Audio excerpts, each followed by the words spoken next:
मध्य प्रदेश में भारतीय जनता पार्टी के नए प्रदेश अध्यक्ष के नामों को लेकर सुगबुगाहट तेज हो चली है और ये माना जा रहा है कि जल्द ही भाजपा अपने नए प्रदेश अध्यक्ष का ऐलान कर सकती है। इस साल जनवरी महीने में भारतीय जनता पार्टी के नए प्रदेश अध्यक्ष का ऐलान होना था, लेकिन पूरे 6 माह बीत जाने के बाद भी पार्टी अभी तक फैसला नहीं ले पाई है। लगातार सत्ता में रहने के कारण पार्टी में दावेदारों की फहरिस्त लंबी है, लेकिन आलाकमान यह भी जानता है कि संगठन और सरकार में समन्वय के साथ कार्यकर्ताओं का सम्मान ही अगले चुनाव में उसकी जीत तय कर सकता है। इसलिए हर स्तर पर रायशुमारी हो रही है, लेकिन फैसला दिल्ली के पास अभी मौजूद है।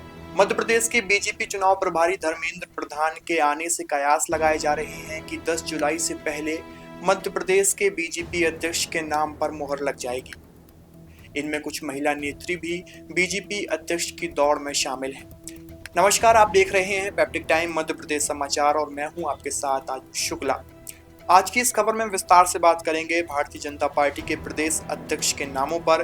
कौन कौन से ऐसे नाम हैं जो प्रदेश अध्यक्ष की रेस में सबसे आगे चल रहे हैं, कौन कौन सी ऐसी महिला नेत्री हैं जो प्रदेश अध्यक्ष की रेस में शामिल हैं।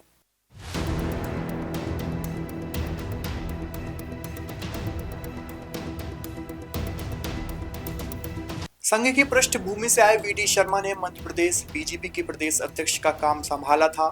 इस दौरान बीजेपी ने उपचुनाव में जीत हासिल कर सरकार बनाई थी। 2023 का विधानसभा चुनाव जीता था। 2024 में सभी लोकसभा सीट जीतने का रिकॉर्ड भी भारतीय जनता पार्टी ने बनाया था। अब एक बार फिर बीजेपी में प्रदेश अध्यक्ष को लेकर रेस रफ्तार पकड़ चुकी है और मैदान में इस वक्त हर तरह के दावेदार भी मौजूद हैं, जिनमें पहला नाम वर्तमान प्रदेश अध्यक्ष वी डी शर्मा का ही है। खजुराहो सांसद और वर्तमान बीजेपी प्रदेश अध्यक्ष वी डी शर्मा फिर से प्रदेश अध्यक्ष बनने के सशक्त दावेदार माने जा रहे हैं।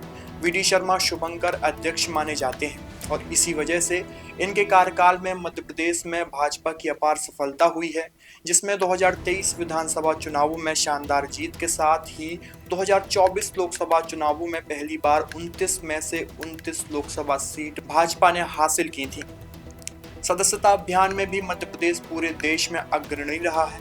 वी डी शर्मा की काबिलियत और राजनीतिक समझ की तारीफ BL संतोष और JP नड्डा जैसे दिग्गज नेता भी कर चुके हैं। तो मध्य प्रदेश के बीजेपी अध्यक्ष की रेस में एक बार फिर से वी डी शर्मा का नाम तेजी से चल रहा है। अब नाम आता है पूर्व गृह मंत्री नरोत्तम मिश्रा का।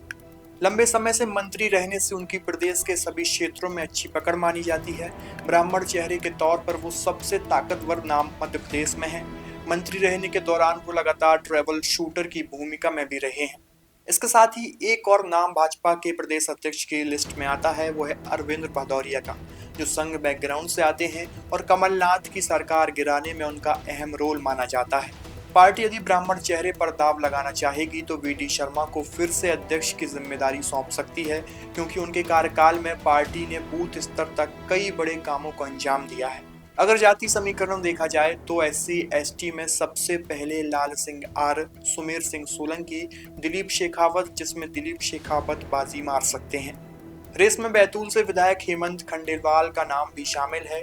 इसकी बड़ी वजह है कि संगठन अगले 3 साल एक ऐसा नेता चुनने का प्रयास कर रहा है जो मध्य प्रदेश सरकार के साथ समन्वय बनाकर चले और साथ ही कार्यकर्ताओं के साथ सतत संवाद बना के रखे।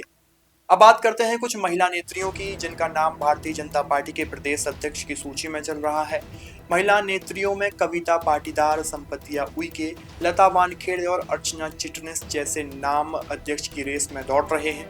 वैसे तो पिछले एक सप्ताह में अमित शाह 2 बार प्रदेश का दौरा कर चुके हैं, लेकिन उस प्रदेश अध्यक्ष की ताजपोशी से जोड़ा नहीं माना जा सकता है। लेकिन एक यात्रा के दौरान नरोत्तम मिश्रा से उनकी अलग से बातचीत जरूर हुई थी, तो इसे माना जा रहा है कि नरोत्तम मिश्रा के पक्ष में हवा तैयार तो नहीं हो रही। वैसे प्रदेश अध्यक्ष चुनने में संघ की अहम भूमिका रहने वाली है। संघ किसी भी सूरत में एक ऐसे व्यक्ति के प्रदेश अध्यक्ष बनाने की वकालत नहीं करेगा जिसका मुख्यमंत्री से किसी भी स्तर पर टकराव संभव हो। इसके अलावा मजबूत संगठन बना रहे, इसके लिए किसी नेता को लो प्रोफाइल होना भी उसके पक्ष में जा सकता है। पार्टी अध्यक्ष ऐसा हो जो जमीनी स्तर तक हर वर्ग को मौका देने में पीछे नहीं रहे। देखिए, यूँ तो राजनीति में या संगठन में मुलाकात सहज है, संपर्क, समन्वय, संवाद ये तो चलता ही है।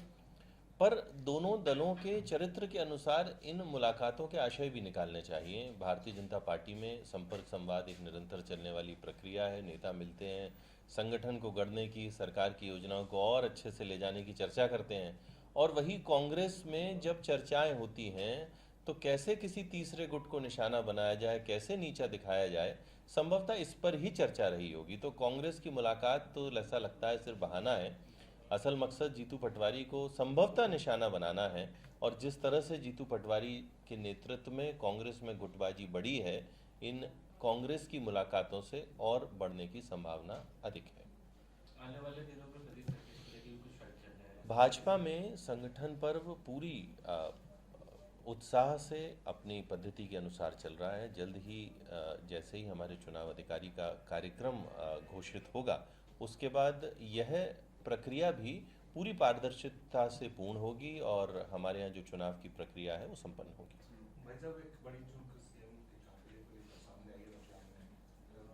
गलती बस पानी भर दिया गया डीजल की वजह काफिले की। देखिए, मुझे लगता है कि इस विषय में जांच के बाद जो तथ्य हैं वो सामने आने चाहिए। भाजपा की सरकार में सदैव यह स्पष्ट है कि हम किसी भी तरीके की कोताही बर्दाश्त नहीं करते। लेकिन कांग्रेस कह रही है कि जब सीएम की गाड़ी में पेट्रोल की जगह पानी भरा जा रहा है तो आम नागरिकों को क्या है? देखिए, कांग्रेसियों ने तो अपने तत्कालीन मुख्यमंत्री की गाड़ी ही पटरी से उतार दी। बाकी भारतीय जनता पार्टी की सरकार में सब कुछ पूरी संवेदनशीलता, पूरी संयम के साथ चल रहा है। अगर कोई भी गड़बड़ी है, जांच के बाद सामने आने के बाद उसमें जो भी दोषी होगा उस पर कार्रवाई होगी। आमतौर पर देरी का आरोप झेलने वाली कांग्रेस इस मामले में आगे है और बीजेपी पर सवाल उठाने में कोई कमी भी नहीं छोड़ रही है। देखिए, जो है ये माना तो जा रहा है 6 महीने से, लेकिन 6 महीने में जो है पर्ची तो आई नहीं।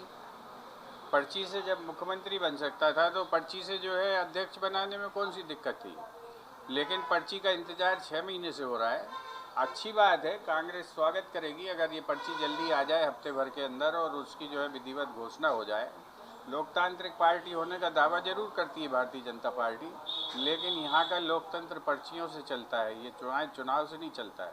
अगर चुनाव से चलता होता तो ये फैसला 6 महीने पहले ही हो गया होता। बीते 39 सालों में भारतीय जनता पार्टी 12 नेताओं को प्रदेश अध्यक्ष बना चुकी है, जिसमें से 8 सवर्ण नेता हैं। ऐसे में कई दूसरे नेता भी खुद को विकल्प के तौर पर मान रहे हैं। पार्टी में आदिवासी चेहरे के तौर पर सांसद फग्गन सिंह कुलस्ते, सुमेर सिंह सोलंकी और गजेंद्र सिंह का नाम चर्चाओं में है। वहीं अर्चना चिटनिस, रीति पाठक भी महिला कोटे से दावेदार मानी जा रही हैं।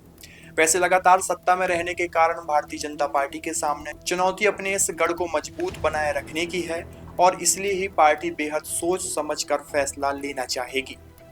आपको क्या लगता है कि भारतीय जनता पार्टी अपना अगला प्रदेश अध्यक्ष किसे नियुक्त करेगी? कमेंट बॉक्स में अपनी राय जरूर दीजिए। शुक्रिया।